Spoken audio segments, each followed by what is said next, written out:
I witnessed my husband cheating. I think it's rare for someone to have that experience. Most people would probably confront their husband after finding proof of their infidelity on their phone. However, I saw it with my own eyes. And it happened in a place and at a time when I never imagined that so many people would witness it. Well, I have always felt suspicious about their relationship, but I never expected to witness my husband cheating in such a public place. My name is Christina. I'm a stay-at-home mom with a 6-year-old son. The day I witnessed my husband cheating, he had the day off from work, and we had planned to go out as a family. But when I woke up, my husband was already gone. I received a message from him saying, "I'm going to take care of my sister, who has a fever of 102.2 degrees Fahrenheit. It seems like no one is home today, so I'll be back in the evening." A message saying that came in. I let out a big sigh. I had told my son that we were going to an amusement park today, and he had been looking forward to it since the day before. I had heard that my husband had been put in charge of a big project recently, and he hadn't had a break in the last 6 months. So this was supposed to be a rare chance for our family to spend time together. But he went to take care of his sister instead. She's supposed to have a fiancé, so he could have left her to take care of herself. Besides, my husband has a sister complex. The reason he started dating me? It was because he said I looked like his sister and was wonderful. I remember feeling uneasy about that. I had met his sister a long time ago, and she was a very beautiful and kind person. So I guess looking like her is the highest praise my husband could give me. But I couldn't help feel creeped out by it. My husband used to say, "I want a boy and a girl." And he frequently initiated sex. But since our son was born, the frequency has decreased noticeably. Now, it's non-existent. We're still young, and my husband used to be a person who enjoyed sex. So I suspect he might be doing it with someone else instead of me. Well, I could forgive him for betraying me. It's annoying, isn't it? But the problem is that he disappears, even on days when he has off from work, like today. It wouldn't hurt to play with our child occasionally, even on a day off. Our child is daddy's boy, and he starts crying when he realizes his dad isn't around. My husband is too indifferent toward our child. He doesn't even prepare birthday presents, and he doesn't even attend school events, no matter how much free time he has. Sometimes he comes home early, but he immediately locks himself in his room and plays games nonstop. He hardly sees my son's face anymore. At this rate, my son, who used to be a daddy's boy, will start to see his father as a stranger. Oh, and my husband said he was busy with a big project. That was a lie. Because he was rarely home, I asked a former classmate who works at the same company as my husband, "Is my husband really that busy?" I've heard that before. "No way. If anything, your husband is known as a window-side employee who doesn't have much work and always looks bored. He goes home on time every day." They told me this while laughing. I thought, I knew it. That's exactly what I thought. After all, he was supposedly in charge of a big project, but his salary was still around $1,500, and he didn't look tired from working overtime. In fact, he looked rather well rested. This also made me suspect he was cheating. Carrying a ton of dissatisfaction, I finished preparing breakfast. I checked the time and tilted my head. Strange. Normally, even if I don't wake him up, my son would be up by 7 a.m. But it was already past that time.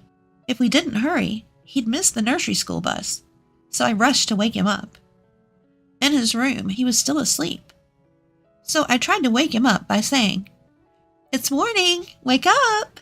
Instead of a response, all I heard was a pained groan. Worried, I reached out to touch my son's face and felt his forehead. It was very hot. I called my son's name and gently shook his shoulder. He barely opened his eyes and said, "Mom, I can't breathe," he told me. I almost panicked. At that time, there was an outbreak of a disease at the nursery school, and I couldn't help but think, could it be my son too? I had heard that there were cases where children died, so I seriously thought my son might not make it. I tried to call my husband in desperation, but he didn't answer at all. With no time to wait for a reply to an email, I contacted my mother to ask her for first aid advice. She was a nurse, so I thought it was best to ask an expert. Following my mother's accurate instructions, I quickly prepared an ice pillow and measured my son's temperature. It was over 102.2 degrees Fahrenheit. I called an ambulance and made sure my son drank plenty of water while waiting for it to arrive. According to my mother, there was a possibility of heat stroke as well. Considering the risk of infection, I wasn't allowed to ride in the ambulance, so I called a taxi and headed to the hospital where my son would be taken. During that time, I kept calling my husband, even though I knew it was pointless. As expected, it was useless. With no other choice, I left a message online, hoping he'd see it and come if he was responsible enough. Upon arriving at the hospital, I waited in the hallway outside the emergency treatment room, praying for my son's treatment to be over. In the past, my father had been taken into an emergency treatment room and never made it out alive. What if my son doesn't make it either? As I imagined the worst, my mother, who had come to support me, encouraged me. It'll be okay. It'll be okay. And then, an hour later, my son was saved. But they said it was best for him to be hospitalized for a week. So he was taken to a hospital room. In the end, my husband didn't come home that day. The next day, I went back home to get some clothes for my son and decided to bring him some fruit as a get-well gift. I thought I'd also greet the doctor who had helped us the day before, so I passed by the emergency treatment room. But suddenly, the area became chaotic. Did someone get brought in? Thinking I might be in the way, I decided to postpone my greeting to the doctor. As I was about to go to my son's room, I saw a man and a woman on a stretcher.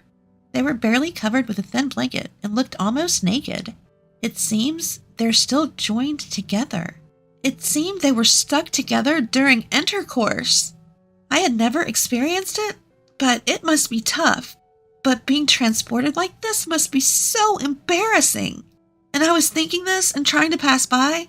I made eye contact with the man. Under normal circumstances, it would be an awkward situation. But it was different for me. I froze. That's because the man was my husband. What are you doing here? I exclaimed in surprise.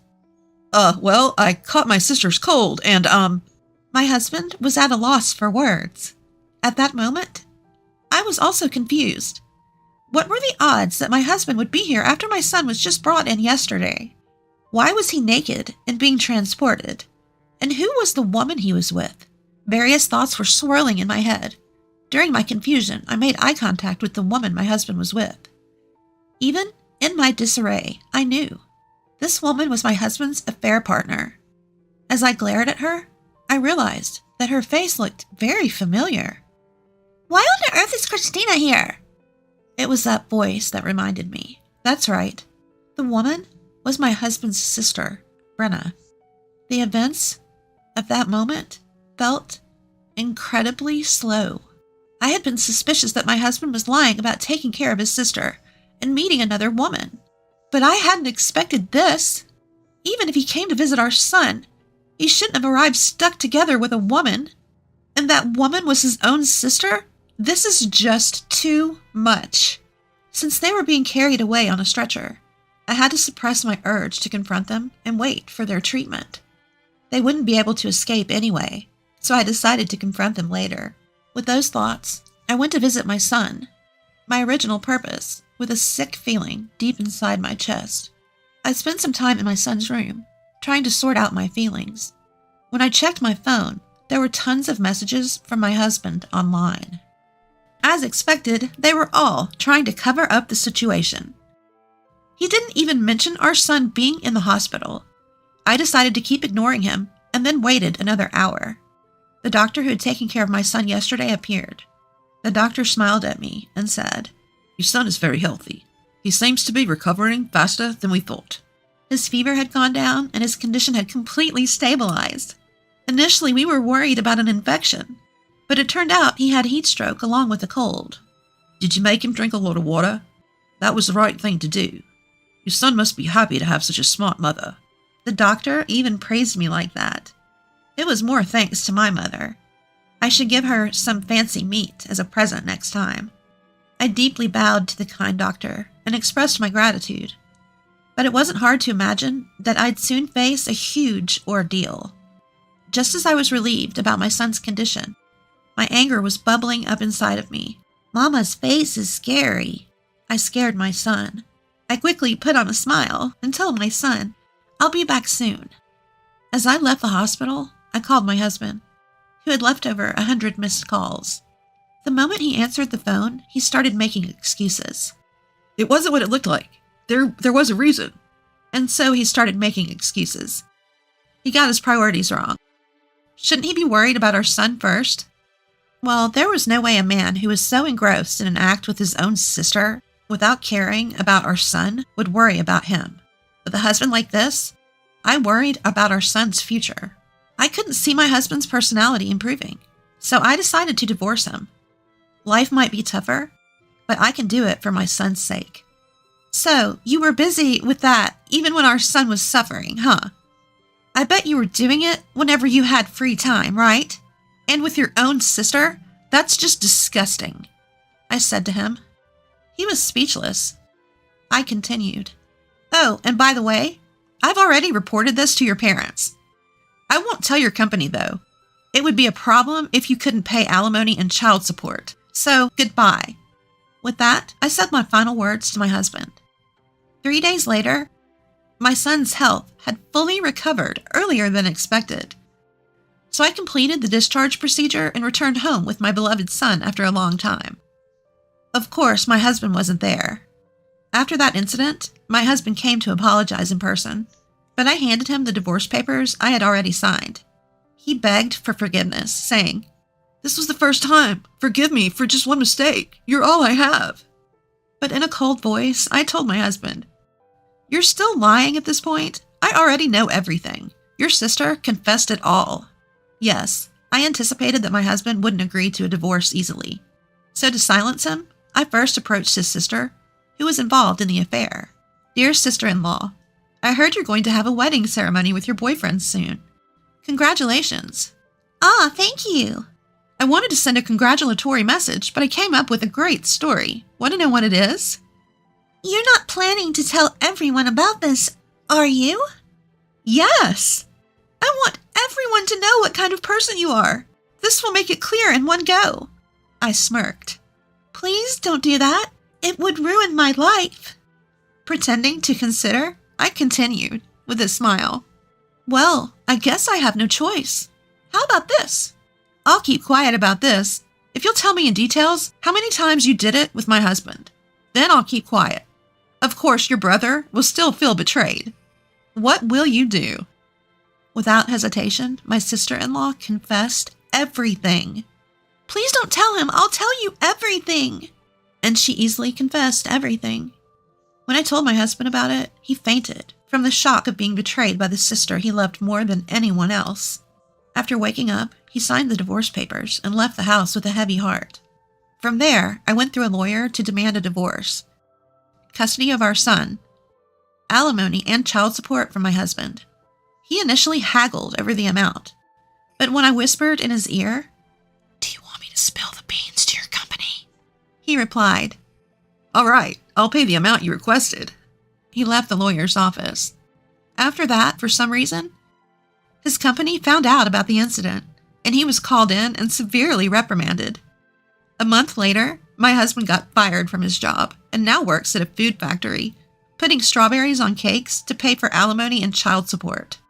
For some reason, people at the factory knew what he did, and he's always the subject of rumors among young girls, making him feel uncomfortable.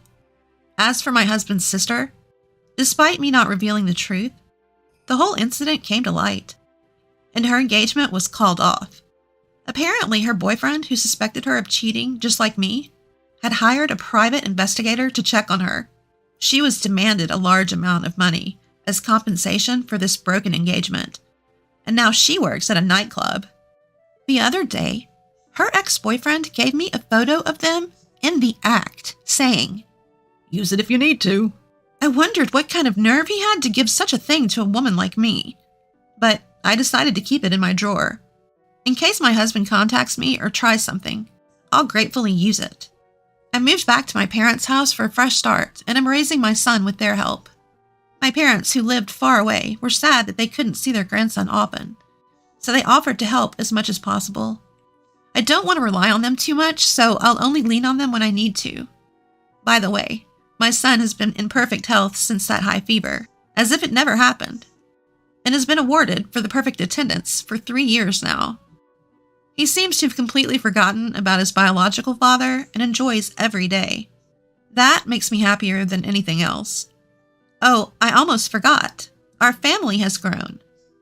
It's Angel, the white cat sleeping comfortably on my lap. When I went to say goodbye to Angel, who often came to play in my yard before moving, he jumped onto my lap as usual and then stayed still like a statue. I was sad to part with Angel, so I brought him with me to my parents' house. Now he's close with my parents, and he's just as important to me as my son. From now on, I want to watch my son grow up warmly, with my parents and Angel.